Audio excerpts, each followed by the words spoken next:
નમસ્કાર મિત્રો, અમારી યુટ્યુબ ચેનલની અંદર તમારું હાર્દિક સ્વાગત છે. મિત્રો, હવે તમારે પોલીસ બનવાનું સપનું પૂરું થઈ રહ્યું છે.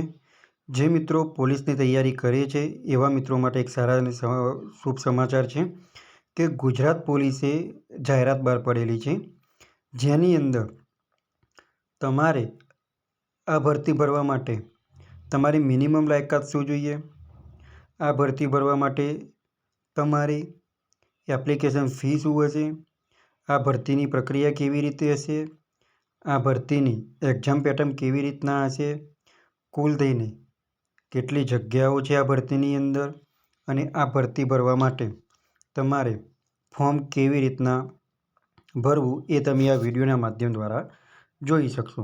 તો મિત્રો, સૌપ્રથમ તમે અમારી ચેનલ ઉપર નવા હો તો અમારી ચેનલને સબસ્ક્રાઈબ કરી લેજો અને એમાં બાજુમાં આપેલ બે આઇકોનને ક્લિક કરી લેજો, જેથી કરીને રોજ નવા વિડીયોની નોટિફિકેશન તમને મળતી રહે. તો મિત્રો, સૌપ્રથમ તમે marugujarat.in કહીને વેબસાઇટ ઓપન કરશો તો એની અંદર મિત્રો તમને જોવા મળશે કે Gujarat police recruitment 2025 apply online post 13,591 PSI અને LRD કોન્સ્ટેબલ પોસ્ટ. એટલે કે ગુજરાત પોલીસની અંદર કઈ કઈ જગ્યાઓ પર પડેલી છે. તો એક PSI માટેની જગ્યા પડેલી છે અને એક પોલીસ કોન્સ્ટેબલની જગ્યાઓ પડેલી છે. હવે મિત્રો, આપણે એની ડિટેલમાં વાત કરીએ તો મિત્રો, અહીંયા તમે જોઈ શકો છો કે આ માટેનું એનું એપ્લિકેશન નંબર કયો છે તો GPRB 2025-26 છે અને કુલ થઈને 13,591 જગ્યાઓ છે. અને કયા માટેની છે તો PSI અને કોન્સ્ટેબલ માટેની જગ્યાઓ છે. મિત્રો, હવે આ ફોર્મ ભરવા માટે ચાલુ થઈ ગયા છે અને આ ફોર્મ ભરવા માટેની છેલ્લી તારીખ 23/12/2025 છે. હવે મિત્રો, આપણે જોઈએ કે આની અંદર જે PSIની જગ્યા પડેલી છે પોલીસ સબ ઇન્સ્પેક્ટરની, એની અંદર પણ અલગ અલગ પોસ્ટ માટેની જગ્યાઓ પડેલી છે. તો અનમેરિડ પોલીસ સબ ઇન્સ્પેક્ટર માટે 659 જગ્યાઓ છે. આર્મેડ પોલીસ સબ ઇન્સ્પેક્ટર માટે 129 જગ્યાઓ છે. જેલર ગ્રુપ 2 માટે 70 જગ્યાઓ છે. આમ PSIની કુલ તેને 858 જગ્યાઓ છે. હવે કોન્સ્ટેબલની વાત કરીએ તો કોન્સ્ટેબલની અંદર અનરેમેડ પોલીસ કોન્સ્ટેબલની 6,942 જગ્યાઓ છે. આર્મેડ પોલીસ કોન્સ્ટેબલની 2,458 જગ્યાઓ છે. આર્મેડ પોલીસ કોન્સ્ટેબલ એટલે કે SRPF માટેની 3,002 જગ્યાઓ છે. જેલ સિપાઈ માટે 300 જગ્યાઓ છે અને જેલ સિપાઈ ફિમેલ મેટ્રો માટેના 31 જગ્યા છે. આમ કોન્સ્ટેબલની કુલ થઈને 12,733 જગ્યાઓ છે અને ઓલ ઓવર 13,791 જગ્યાઓ છે. હવે મિત્રો, આ ભરતીની અંદર PSI માટે તમારી એજ્યુકેશન ક્વોલિફિકેશન શું માંગેલી છે કે તમારી લાયકાત શું માંગેલી છે. તો જે લોકો PSIમાં અંદર ફોર્મ ભરવા માગતા હોય એ લોકોને કોઈપણ ડિગ્રીની અંદર એમણે ગ્રેજ્યુએશન પાસ કરેલું હોવું જોઈએ, તો એ લોકો PSIનું ફોર્મ ભરી શકશે. અને કોન્સ્ટેબલ માટે કોન્સ્ટેબલની ભરતી માટે તમારે મિનિમમ તમે 12 પાસ કરેલું હોવું જોઈએ.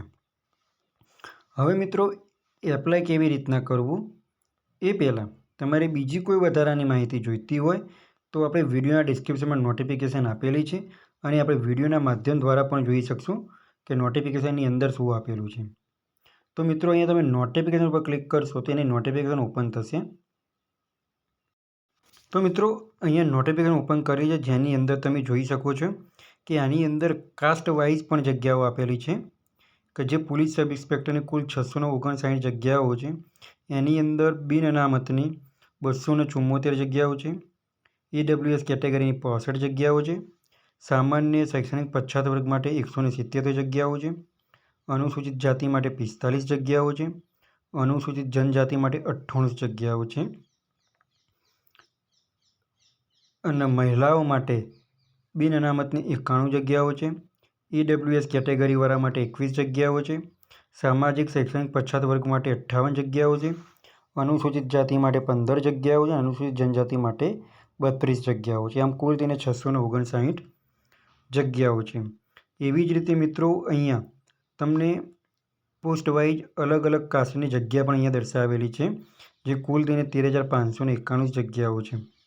તો જે તમારે આ નોટિફિકેશનનો અભ્યાસ કરવાનો રહેશે. હવે આની અંદર વય મર્યાદા કેટલી હોવી જોઈએ?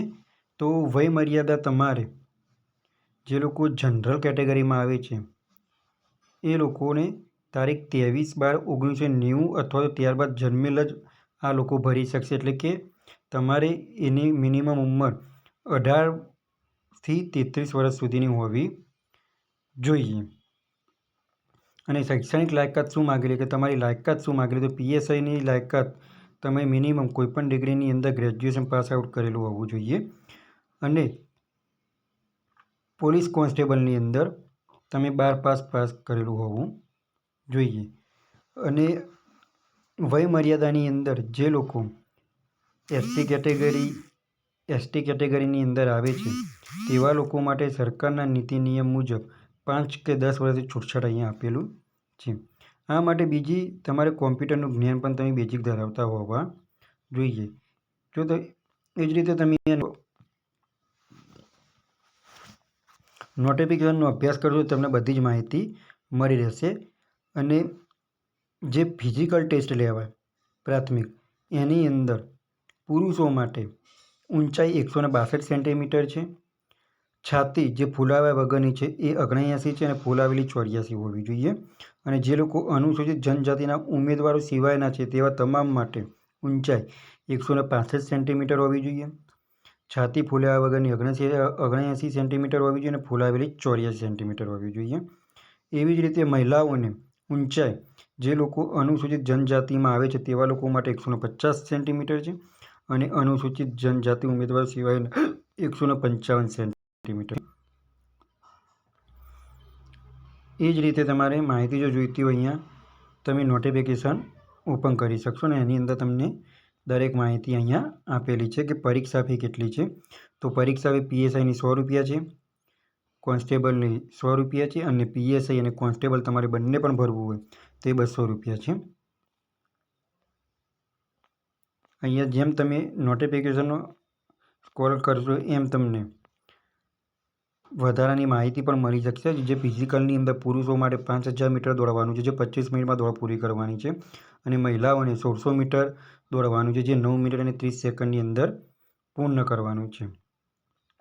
હવે મિત્રો એક્ઝામની વાત કરીએ તો એ એક્ઝામનો સિલેબસ પર તમને આપી દીધેલો છે પોલીસનો, જે આપણે સિલેબસ માટે નેક્સ્ટ વિડીયોમાં આપણે બતાવીશું કે પ્રાથમિક અને માધ્યમિક માટે પ્રિલિમ્સ એક્ઝામ અને મેન્સ એક્ઝામ માટે કયો સિલેબસ છે અને કેટલા માર્ક્સનું લાગુ પડશે એ તમને નેક્સ્ટ વિડીયોમાં બતાવી દઈશું. હવે મિત્રો ફોર્મ કેવી રીતના ભરવું? તો ફોર્મ ભરવા માટેની લિંક તમને વિડીયોના ડિસ્ક્રિપ્શનમાં આપી દીધેલી છે અને આપણે વિડીયોના માધ્યમ દ્વારા પણ જોઈ શકશો કે ફોર્મ કેવી રીતના ભરવું. તો અહીંયા મિત્રો તમે એપ્લાય ઓનલાઈન ઉપર ક્લિક કરશો એટલે જે ઓજસની મેન વેબસાઇટ છે એ ઓપન થશે, જેની અંદર તમારે અહીંયા 3 ડોટ આપેલા છે એના પર તમારે ઓનલાઈન એપ્લિકેશન આપેલું હશે એના ઉપર તમારે એપ્લાય કરવાનું રહેશે. એપ્લાય ઉપર તમે ક્લિક કરશો એટલે તમારે સિલેક્ટ એડવર્ટાઇઝમેન્ટ કરવાનું આવશે, જેની અંદર તમારે અહીંયા ગુજરાત પોલીસ રિક્રુટમેન્ટ બોર્ડ ઉપર ક્લિક કરવાનું આવશે. તમે એ ક્લિક કરશો એટલે આ રીતના એનું પેજ ઓપન થશે, જેની અંદર તમારે અહીંયા એપ્લાય કરવાનું રહેશે. એપ્લાય ઉપર તમે ક્લિક કરશો એટલે મિત્રો અહીંયા એપ્લાય નાવ ઉપર તમારે ક્લિક કરવાનું આવશે. તમે એપ્લાય નાવ ઉપર ક્લિક કરશો એટલે તમારે આ રીતના પેજ ઓપન થશે. જો મિત્રો તમે ઓજસ ઉપર રજિસ્ટ્રેશન કરેલું હોય તો અહીંયા તમારો રજિસ્ટ્રેશન નંબર અને બર્થ ડેટ નાખવાનો રહેશે. અને જો તમે ઓજસ ઉપર રજિસ્ટ્રેશન ના કરેલું હોય તો સ્કીપના માધ્યમથી પણ તમે અહીંયા ફોર્મ ભરી શકશો. તો અહીંયા સ્કીપ ઉપર તમે ક્લિક કરશો તો પોલીસનું આખું ફોર્મ ઓપન થશે, જેની અંદર જે લાલ ડોટ આપેલા છે તમારે કમ્પલસરી ભરવાના છે. હવે આની અંદર તમારે ક્યારે સિલેક્શન કરવાનું છે કે તમે પીએસઆઈમાં ભરવા માગો છો કે કોન્સ્ટેબલમાં ભરવા માગો છો. અને જો તમે બંને પણ ભરવા માગતા તો તમારે અહીંયા બોથ સિલેક્ટ કરવાનું રહેશે. ત્યાર પછી મિત્રો અહીંયા તમારે ટાઇટલ સિલેક્ટ કરવાનું રહેશે. ટાઇટલની બાદ તમારે અહીંયા તમારું સરનામું એટલે તમારી અટક નાખવાની રહેશે. ત્યાર પછી તમારું ફર્સ્ટ નેમ અને ત્યાર પછી તમારું ફાધરનું નામ લખવાનું રહેશે. એના પછી મિત્રો અહીંયા તમારે જેન્ડર દર્શાવવાનું રહેશે, તમે મેલ હોય તો મેલ અને ફિમેલ હોય તો ફિમેલ. ત્યાર પછી તમારે મિત્રો તમારી બર્થ ડેટ દર્શાવવાની રહેશે. એના પછી તમારે મેરિટલ સ્ટેટસ દર્શાવવાનું રહેશે, તમે મેરિડ હોય તો મેરિડ અને અનમેરિડ હોય તો અનમેરિડ. ત્યાર પછી મિત્રો તમારે કેટેગરી દર્શાવવાની રહેશે, જે તમારી જનરલ ઈડબ્લ્યુએસ આવતી હોય એ કે તમારી જે કાસ્ટ આવતી હોય એ દર્શાવવાની રહેશે. આટલે દર્શાવી ગયા બાદ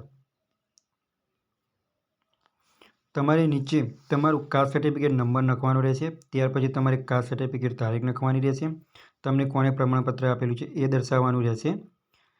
આટલી માહિતી ભરાઈ ગયા બાદ તમારે અહીંયા એડ્રેસ નાખવાનું રહેશે અને કયા જિલ્લામાંથી તમે આવો છો એ પણ અહીંયા તમારે નાખવાનું રહેશે.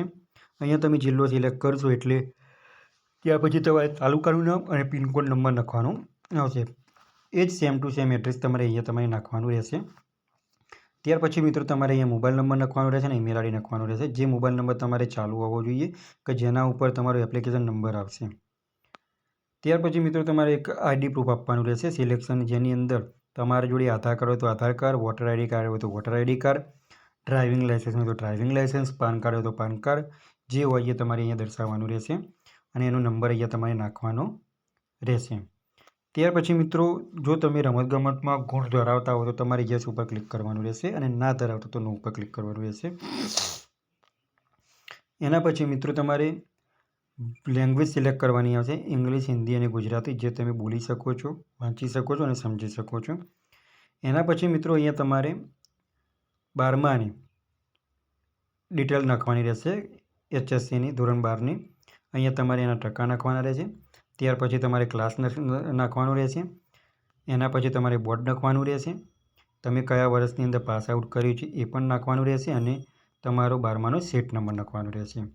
12માની માહિતી ભરાઈ ગયા બાદ તમારી એજ્યુકેશન ડિટેલ નાખવાની રહેશે કે તમે કઈ ડિગ્રીની અંદર ગ્રેજ્યુએશન કરેલું છે એ તમારે અહીંયા દર્શાવવાનું રહેશે. જેની અંદર તમારે અહીંયા પર્સન્ટેજ દર્શાવવાના રહેશે, ટકા દર્શાવવાના રહેશે. ત્યારબાદ તમારે ક્લાસ દર્શાવવાનું રહેશે. તમે કઈ યુનિવર્સિટીમાંથી પાસ આઉટ કર્યું છે એ દર્શાવવાનું રહેશે. તમારું પાસિંગ યર દર્શાવવાનું છે, છેલ્લા સેમનો સીટ નંબર દર્શાવવાનો છે. જો તમે પોસ્ટ ગ્રેજ્યુએશન કર્યું તો એ પણ તમે અહીંયા દર્શાવી શકો છો અને એની માહિતી નાખવાની તમારે રહેશે. આટલી માહિતી મિત્રો ભરાઈ ગયા બાદ તમારે અહીંયા નીચે યસ ઉપર ક્લિક આપશો એટલે તમારા મોબાઈલની અંદર તમારો એપ્લિકેશન નંબર આવી ગયેલો હોય છે અને એ એપ્લિકેશન નંબરના માધ્યમથી તમારે ફોટો અને સિગ્નેચર અપલોડ કરવાની રહેશે. અહીંયા તમે 3 ડોટ ઉપર મોબાઈલની અંદર જો ફોર્મ ભરતા તો 3 ડોટ ઉપર ક્લિક કરશો એટલે અહીંયા તમે ફોટો અને સિગ્નેચરનું ઓપ્શન આપશે. એના પર તમે ક્લિક કરશો એટલે તમારો એપ્લિકેશન નંબર, બર્થ ડેટ અને તમે કેપ્ચર નાખીને ઓકે કરશો એટલે તમારે ફોટો અને સિગ્નેચર અપલોડ કરવાનું આવી જશે. ત્યારબાદ મિત્રો તમારે ફોટો અને સિગ્નેચર અપલોડ થઈ જાય એના પછી તમારે કન્ફર્મ આપવાનું રહેશે. અહીંયા તમે કન્ફર્મ ઉપર ક્લિક કરશો એટલે એનું પેજ ઓપન થાય, જેની અંદર તમારે એપ્લિકેશન નંબર, બર્થ ડેટ અને કેપ્ચર નાખી તમે ઓકે આપશો. નીચે તમારી 100 ડિટેલ થશે. એ 100 ડિટેલ તમારે બરોબર ચેક કરી લેવાની છે અને જો કોઈ ભૂલ જણાય તો તાત્કાલિક ફોર્મ સુધારી દેવાનું છે અને જો કોઈ ભૂલ ના હોય તો તમારે ફોર્મ સબમિટ કરી દેવાનું છે. એ ફોર્મ સબમિટ કર્યા બાદ તમારો કન્ફર્મેશન નંબર આવશે અને ત્યાર પછી તમારે અહીંયા પ્રિન્ટ એપ્લિકેશન લઈ લેવાની રહેશે તો તમે જેની અંદર એપ્લાય કર્યું છે પોસ્ટ માટેની. અહીંયા કન્ફર્મેશન નંબર નાખી, બર્થ ડેટ નાખીને અને તમારે કેપ્ચર આપવાનું રહેશે અને તમે એ પ્રિન્ટ એપ્લિકેશન આપશો એટલે તમારું પ્રિન્ટ આઉટ નીકળી જશે. આટલું કર્યા બાદ તમારે એક વખત ચકાસણી કરી લેવાની છે કે આ ફોર્મ ફી માટે તમારે કોઈ ફી છે કે નહીં. તો તમે અહીંયા ઓનલાઈન પેમેન્ટ ઉપર ફી ક્લિક આપશો એટલે તમને અહીંયા બતાવી દેશે. જો તમારે ફી હશે તો અહીંયા 100 રૂપિયા બતાવી દેશે અને જો નહીં હોય તો ઉપર લખીને આવે છે કે કેન્ડિડેટને કોઈ ફી લાગુ પડતી નથી. તો મિત્રો જે લોકો ખાખીની વર્દી પહેરવા માગે છે, જે લોકો પોલીસ બનવાનું સપનું પૂરું કરવા માગે છે તેવા લોકો માટે આ એક ઉત્તમ તક છે. અને જે લોકોએ